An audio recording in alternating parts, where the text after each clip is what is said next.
spend between 10 and 15 minutes to address it. The dictionary defines genocide as, because I knew you were going to ask, so I got ready for you. The dictionary defines genocide as a deliberate and systematic killing or persecution of a large number of people from a particular national or ethnic group with the aim of destroying that nation or group of people. And with that definition, I'm going to turn my answers to a question or questions to the majority of you who are here today. Let me give my response a background. I was born in 1952 in Zaria. I was born in the military barracks. I grew up in Kaduna, Zaria, Kaduna, Kano. So my answer does not come out of just newspaper, but experience. The first riot I ever experienced, with all due respect, was against people from the East. I was there during the Zaria riots when your crime was that you were Igbo. They didn't tell me, I saw it. People were being killed right before my eyes. My dad was a soldier trying to prevent it. And I remember the man coming back with a deep dent in his military helmet as the guys were screaming and walking the roads of Zaria and screaming, Tawaye. Tawaye means our eyes have opened. Following the first coup by Kaduna and Zogu, they felt their eyes had opened. So there certainly was genocide because people were being dragged out of their house and killed. But then when it comes to the hot case on hand, is there religious genocide in Nigeria? Firstly, I'd like to say that whatever issue is in Nigeria, because it was not dealt with, it became a snake with 5 heads or more heads. And so when you are looking at each case, you need to know which head you are dealing with. Bandit is a head. Banditry is a head. Terrorism is a head. Fulani herdsmen carrying guns and invading people's farm, chasing them out, is another head. The guys who demand money, what did they call it? Kidnappers is a head, and there are many more heads. And then deliberate chasing of people away from their land and immediately putting another tribe there is a head. So, are these things happening in Nigeria or not? I'll just take you down some historical cases and I'll ask you, is it really happening in Nigeria? Maitasine, in the 70s, a man who rose and began to teach a form of Islamic cleansing that says anybody who was not of that particular belief must die. Is that not genocide? And is that fair in a secular nation?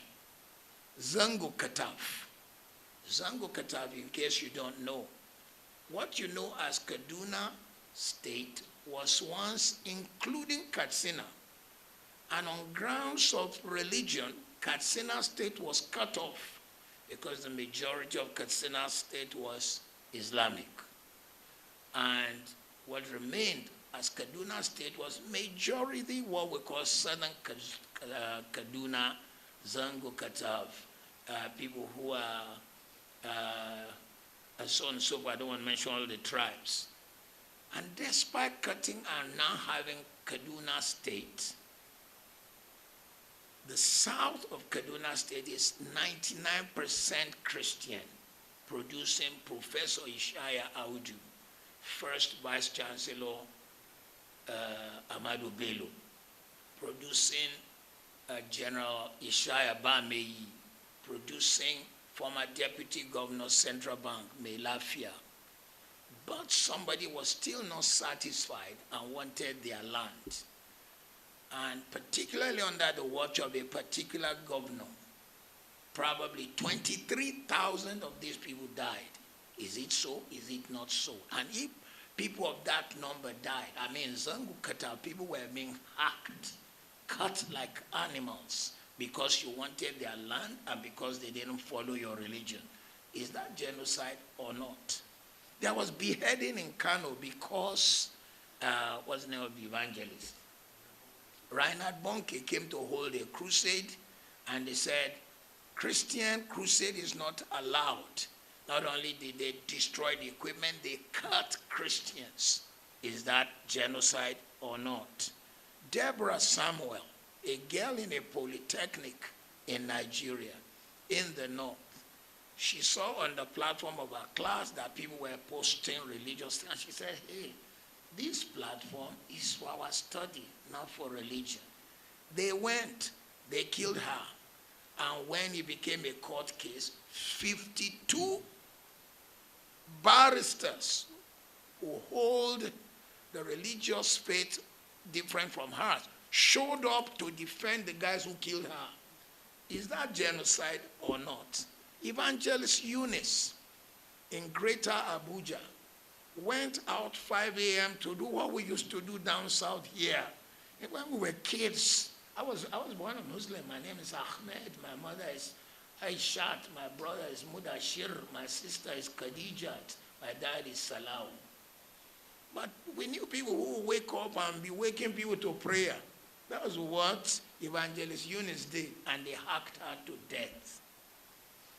And then, if all that is not genocide, and if it is just religious intolerance, what happened when Melafia came out and said, I am from southern Kaduna, and 23,000 of our people died, and actually when we call people who should come and defend them, the military, the police, they don't show. It is after the people are gone that they show. And they say they have it on good record that some mysterious helicopters are coming to give these people equipment. Is that not a plan at genocide?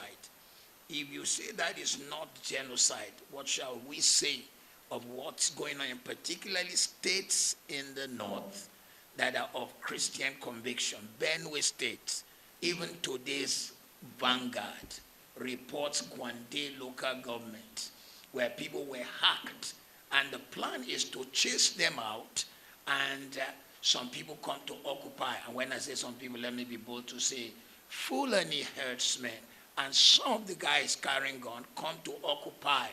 Because when I was a little kid, one of the songs on radio in the north would say, Babanka Sanshe would not food you. That song says that the whole of Nigeria is the land belonging to Shehu Danfodio. And until that is achieved, they've reached Kwara. It may be Lagos. So somebody somewhere does not want this kind of facing the reality. Is there a genocide? You will have to answer. I haven't answered any of your question yet. But let me just say, 270 girls were carried out of a school. They were all Christians. The people who carried them committed 5 crimes.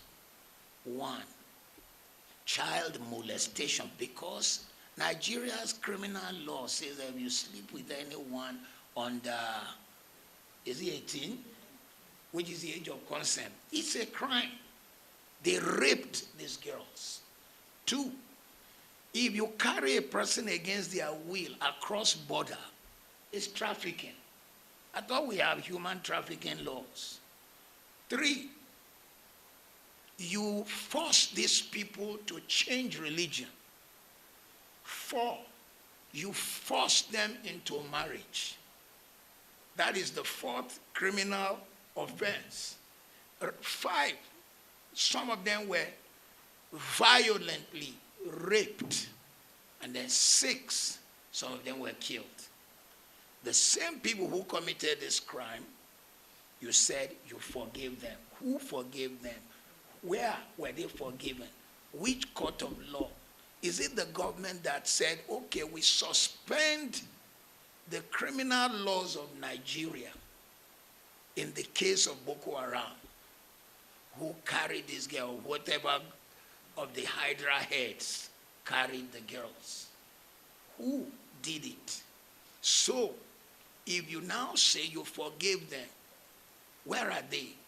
It is rumored that some of them are now repented and you brought them into the army. How can a man who killed and committed all this crime now qualify to be a defender of the nation? It is rumored that some of them are in the Air Force. How can a man like that defend the Federal Republic of Nigeria? How can we entrust him in the country where I live at the moment, in England? If you touch a child, you know rape and more. You touch a child in an indecent way, you will be in the register of child molesters. And the moment you change local government from one local government to the other, you must go and report yourself as a child molester so you can be on the books of child molesters. Once the court have passed a case against you that you molested, anytime you move, you don't need the police to do it. You have to go and report yourself. There are jobs you cannot get. But in our own case, we said these guys are forgiven. One, who forgave? Two, where were they forgiven? Three, where did we see their repentance? Four, where is the fruit of their repentance? So, we cannot say that there is no genocide. But if we say there's no genocide, answer my questions. Two, we cannot say there is no religious intolerance. If you say there is no religious intolerance, explain to me why.